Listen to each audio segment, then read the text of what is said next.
ഇന്നലത്തെ America Iran Israel യുദ്ധത്തിൻ്റെ കുറച്ച് അപ്ഡേറ്റ് പറയാമെന്ന് കരുതി. വീണ്ടും യുദ്ധം തുടങ്ങാൻ വേണ്ടിയിട്ട് ഇസ്രായേലും അമേരിക്കയും പ്ലാൻ ചെയ്യുന്നുണ്ട് എന്നാണ് ഇപ്പം ഇസ്രായേലി മാധ്യമമായിട്ടുള്ള ചാനൽ 13 പുറത്തോട്ട് വിട്ടിട്ടുള്ളത്. അപ്പോൾ ഇന്നലത്തെ യുദ്ധത്തിൻ്റെ ചില അപ്ഡേറ്റുകൾ നമുക്കൊന്ന് പറഞ്ഞു പോകാം. അമേരിക്കയും ഇസ്രായേലും ടെഹ്റാനെതിരെ പുതിയ യുദ്ധം തുടങ്ങുകയാണ്.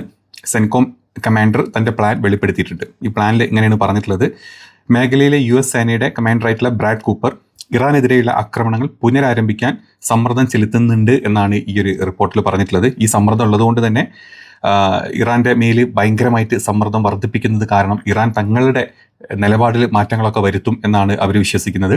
ഇസ്രായേലി ഉദ്യോഗസ്ഥരെ അങ്ങനെ അറിയിച്ചിട്ടുണ്ട്. നമുക്ക് യുദ്ധം തുടങ്ങാം, നിങ്ങളൊന്ന് വെയിറ്റ് ചെയ്യും, നമ്മൾ മാക്സിമം യുദ്ധം ഇങ്ങനെ തുടങ്ങാൻ പ്ലാൻ ചെയ്ത് നോക്കുമ്പോൾ ഇറാൻ പറയും ഞങ്ങൾ അടിയറവ് പറഞ്ഞോളാം, നിങ്ങൾ ഞങ്ങളുടെ രാജ്യത്ത് വന്ന് എന്ത് വേണം ചെയ്തോ എന്ന് പറയും. ഇതാണ് നമ്മുടെ പ്ലാൻ, അതായത് വലിയൊരു യുദ്ധം നമ്മളിങ്ങനെ പ്ലാൻ ചെയ്തുകൊണ്ടിരിക്കുന്നുണ്ട് എന്നാണ് ബ്രാഡ് കൂപ്പർ ഈ ഇസ്രായേലി ഉദ്യോഗസ്ഥരെ അറിയിച്ചിട്ടുള്ളത്.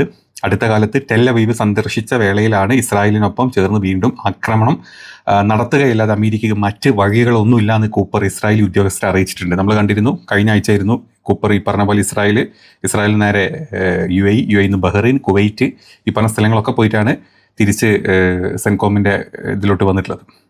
അപ്പം ഈ ഒരു സന്ദർശന വേളയിലാണ് തീരുമാനങ്ങളൊക്കെ എടുത്തിട്ടുള്ളത്. നമ്മളിതാ ഇന്നോ നാളെ അടിക്കാന്ന് ചെറിയ അടിയൊന്നുമില്ല. ഇസ്രായേൽ ഉദ്യോഗസ്ഥരോട് പറഞ്ഞിട്ടുള്ളത് ഇറാൻ്റെ മൊത്തം എണ്ണപ്പാടങ്ങൾ നമ്മൾ അടിച്ചു തീർക്കും. ഗ്യാസ്, വൈദ്യുതി, അടിസ്ഥാന സൗകര്യങ്ങൾ നമ്മൾ കുറേ പൊട്ടിച്ചു തീർത്തു എന്നൊക്കെ പറഞ്ഞ സാധനങ്ങൾ ഇപ്പോൾ അതുപോലെ തന്നെ അവിടെ ഉണ്ട്. അതുകൊണ്ട് നമ്മൾ വീണ്ടും കയറി അടിച്ച് എല്ലാം തീർക്കണം എന്നുള്ള നിർദ്ദേശങ്ങളാണ് അമേരിക്കയും ഇസ്രായേലും ഇപ്പം ഒരുമിച്ച് സംയുക്തമായിട്ട് എടുത്തിട്ടുള്ളത് എന്നാണ് ഈ ഒരു ന്യൂസിൽ ചാനൽ 13 ഇപ്പം പുറത്തോട്ട് വിട്ടിട്ടുള്ളത്. ഇനി മറ്റു ചില കാര്യങ്ങൾ പറഞ്ഞുതരാം. അതായത് ഇന്നലെയും മെനഞ്ഞാന്നും ഒക്കെ ആയിട്ട് നമ്മൾ ഏറ്റവും കൂടുതൽ കാണുന്നൊരു വാർത്തയുണ്ട്. ഏതാണ് ഈ എബ്രഹാം ലിങ്കൻ്റെ അവസ്ഥ വളരെ മോശമാണ്. USS എബ്രഹാം ലിങ്കൻ്റെ അവസ്ഥ വളരെ മോശമാണ്. ആളുകൾ ചാടിച്ചാവുന്നു, പരസ്പരം അടിച്ച് ചാവുന്നു, വെള്ളം കിട്ടാണ്ട് ചാവുന്നു, ഫുഡ് കിട്ടാണ്ട് ചാവുന്നു, കക്കൂസിൽ തൂറാൻ പോലും പറ്റാണ്ട് ചാവുന്ന അവസ്ഥയിലാണ് അമേരിക്കൻ സൈനികർ അങ്ങ് USS എബ്രഹാം ലിങ്കണിൽ ഇങ്ങനെ നടുക്കടലിൽ ഇങ്ങനെ പൊരിഞ്ഞ വെയിലത്ത് പട്ടിണ ഉണക്കാട്ട പോലെ കിടക്കുകയാണ് ഇപ്പം. അപ്പം ഇതൊക്കെ കണക്കിലെടുത്തുകൊണ്ട് വലിയ പ്രക്ഷോഭങ്ങൾ അമേരിക്കയിൽ ഇവരുടെ ഫാമിലി നടത്തുന്നുണ്ട്. ഇതിൻ്റെ ഭാഗമായിട്ട് എബ്രഹാം ലിങ്കൺ വിമാനവാഹിനി കപ്പലിന് പകരം ജോർജ് വാഷിങ്ടൺ എന്ന അമേരിക്കയുടെ USS ജോർജ് വാഷിങ്ടൺ മിഡിൽ ഈസ്റ്റിലോട്ട് പോകാൻ റെഡി ആയിട്ടുണ്ട് എന്നാണ് പറഞ്ഞിട്ടുള്ളത്. US സൈനികരെ ഉദ്ധരിച്ച് വാൾ സ്ട്രീറ്റ് ജേണലാണ് ഈ വിശദീകരണം തന്നിട്ടുള്ളത്. പശ്ചിമേഷ്യയിലെ സൈനിക വിന്യാസത്തിൻ്റെ ഭാഗമായിട്ട് നിലവിലുള്ള USS എബ്രഹാം ലിങ്കൺ എന്ന കപ്പലിന് പകരമായിട്ട് USS ജോർജ് വാഷിങ്ടൺ ഞങ്ങളിത് അങ്ങോട്ട് അയക്കാൻ പോകുകയാണെന്നാണ് വാൾ സ്ട്രീറ്റ് ജേണൽ പറഞ്ഞിട്ടുള്ളത്. ചില കപ്പൽ റഡാർ ഇതൊക്കെ കാണിക്കുന്നുണ്ട് കേട്ടോ, ഇവരുടെ റൂട്ടൊക്കെ കാണിക്കുന്നുണ്ട്. സ്റ്റാർട്ട് ചെയ്തു എന്നാണ് തോന്നുന്നത്. സ്റ്റാർട്ട് ചെയ്തിട്ടില്ലെങ്കിൽ ആ കപ്പൽ അവിടെ നിന്ന് ഇങ്ങനെ എന്താ പറയുക കടലിൽ മുങ്ങേണ്ട അവസ്ഥ എത്തും, പരസ്പരം വെടിവെച്ച് ചാവും എന്നുള്ളത് ഉറപ്പുള്ളത് കൊണ്ടാണ് ഇത്തരത്തിലുള്ളൊരു തീരുമാനത്തിലോട്ട് ഇപ്പം ഇവർ എത്തിയിട്ടുള്ളത്. എങ്ങനെയുണ്ട്? അപ്പോൾ ഇതാണ് അവിടെ ഒരു കാര്യം പറയാനുള്ളത്, ഇതിൻ്റെ അപ്ഡേറ്റ് ആയിട്ട് പറയാനുള്ളത്. പിന്നെ ആസ് യൂഷ്വൽ ട്രംപിൻ്റെ ഈ പറഞ്ഞ കിങ്കരന്മാരും കൂടെ വന്ന് ഈ ഹോർമോസ് ഞങ്ങളുടെ കയ്യിലാണ്, ഞങ്ങളാണ് നിയന്ത്രിക്കുന്നതെന്നൊക്കെ പറഞ്ഞിട്ട് ഇങ്ങനെ നടക്കുന്നുണ്ട്. അപ്പം ഇറാൻ ഇന്ന് വ്യക്തമായിട്ടൊരു കാര്യം അങ്ങോട്ട് പറഞ്ഞിട്ടുണ്ട്.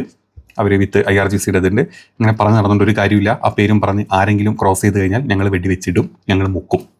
ഇനി ഞങ്ങൾ മുക്കിയിട്ടില്ലെങ്കിൽ അമേരിക്കക്കാർ തന്നെ മുക്കും എന്നാണ് ഇറാൻ്റെ IRGC ഇപ്പോൾ പറഞ്ഞിട്ടുള്ളത്. ബ്ലോക്കേഡിൻ്റെ പേരും പറഞ്ഞിട്ട് അമേരിക്ക തന്നെ മുക്കുന്നുണ്ട്, ചാടി പുറപ്പെട്ട് ആരും അങ്ങോട്ട് വരണ്ട എന്ന് ഇറാൻ വ്യക്തമാക്കി തന്നിട്ടുണ്ട്.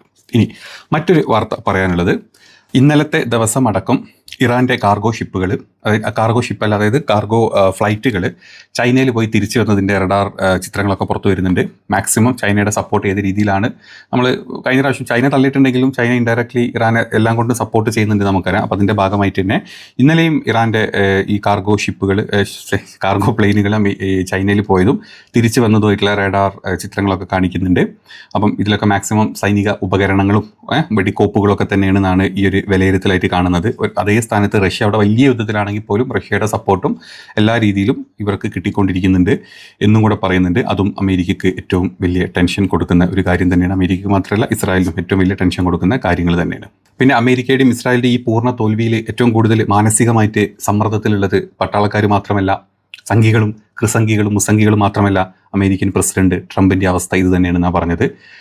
ആരോഗ്യപരമായിട്ട് ആൾ വളരെ വീക്കായിക്കൊണ്ടിരിക്കുകയാണ് ഡെയിലി. അതായത് അമേരിക്കയ്ക്ക് ചരിത്രത്തിലേൽക്കുന്ന ഏറ്റവും വലിയ തോൽവി, ഇറാനെ പോലൊരു രാജ്യം തോൽപ്പിച്ചു ഞങ്ങളെ എന്നുള്ളൊരു കാരണം കൊണ്ട് ഇസ്രായേലിൻ്റെ കൂട്ടുകൂടി അറബ് രാജ്യങ്ങളുടെ കൂട്ടുകൂടിയിട്ട് പോലും ഞങ്ങൾക്ക് ജയിക്കാൻ പറ്റില്ലല്ലോ എന്നുള്ള അമേരിക്കയുടെ തോൽവി പ്രധാനമന്ത്രി അല്ലെങ്കിൽ തോൽവി പ്രസിഡന്റ് എന്നുള്ള ആ ഒരു പദവിയിലോട്ട് ഞാൻ എത്തുന്നല്ലോ ആലോചിച്ചിട്ട് നമ്മുടെ ട്രംപിന് ഉറക്കമില്ല എന്നാണ് പല നിയറസ്റ്റ് ആയിട്ടുള്ള പല ചാനലുകളിലൊക്കെ അതിൻ്റെ ഡീറ്റെയിൽസ് വരുന്നുണ്ട്.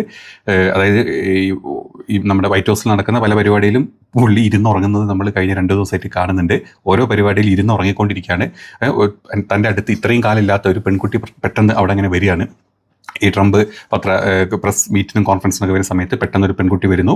ട്രംപ് ഇങ്ങനെ ഉറങ്ങി വീഴുന്ന സമയത്ത് ആ കുട്ടി ഇങ്ങനെ അവിടെ ഒരു പ്രസ്, അതായത് ഇവിടെ എന്തോ ഒരു സ്വിച്ച് വെച്ചിട്ടുണ്ട്, ഇയാളെന്തോ വൈബ്രേറ്റ് ചെയ്യാനുള്ള, അതിങ്ങനെ നിൽക്കുന്നതായിട്ട് കാണിക്കുന്നുണ്ട്. അതൊക്കെ ഇതാണ് കേട്ടോ, കോൺസ്പിറസി തിയറീസ് ആയിട്ട് പറയുന്ന ഓരോ കാര്യങ്ങളാണ്. എന്താണെന്ന് അറിയില്ല. ഏതായാലും ഇത് കാണിച്ചുകൊണ്ടിരിക്കുന്നത് ഭയങ്കരമായിട്ട് അമേരിക്കയിലൊക്കെ ചർച്ച ചെയ്യുന്നുണ്ട്. അത് അവിടെ പുള്ളിക്കാരി താഴ്ന്ന് മേലോട്ട് ഇങ്ങനെ നിൽക്കുമ്പോൾ ട്രംപ് പെട്ടെന്ന് നീച്ച് ഇങ്ങനെ കണ്ണു തുറന്നിരിക്കും. അത് കഴിഞ്ഞ് പുള്ളി വീണ്ടും ഇങ്ങനെ താഴോട്ട് വെക്കുമ്പോൾ വീണ്ടും ഇത് തന്നെ കാണിച്ചുകൊണ്ടിരിക്കും. അങ്ങനെ വല്ലാത്ത ഒരു അവസ്ഥയിൽ ആരോഗ്യപരമായിട്ടും മാനസികപരമായിട്ടും ശാരീരികപരമായിട്ടും കംപ്ലീറ്റ്ലി ഇമോഷണലി തകർന്നടിഞ്ഞിരിക്കുന്ന ട്രംപിനെയാണ് നമ്മൾ കുറച്ച് ദിവസങ്ങളായിട്ട് കാണുന്നത്. പിച്ചും പഴയൊക്കെ വന്നിട്ട് ട്രൂ സോഷ്യലിലൂടെ അങ്ങനെ വിളിച്ച് പറയും. അത് കണ്ട് കൈയടിക്കുന്ന സകല കൂട്ടങ്ങളും ആ കൂട്ടങ്ങളോട് പറയാനുള്ളത്, ഏതായാലും ഇറാൻ യുദ്ധം ജയിച്ച് തന്നെ നിൽക്കുന്നത്. അപ്പോൾ അതേ പറയാനുള്ളൂ. ഇപ്പം ഇന്നലെ രാത്രി ഇത്രയും നേരം ഇത്രയും കാര്യങ്ങളൊക്കെയാണ് യുദ്ധത്തിൻ്റെതായിട്ട് നടന്നിട്ടുള്ളത്. ഇനി പുതിയ അപ്ഡേറ്റുകൾ നമ്മൾ അടുത്തൊരു വീഡിയോയിൽ ചെയ്യാം. ബൈ.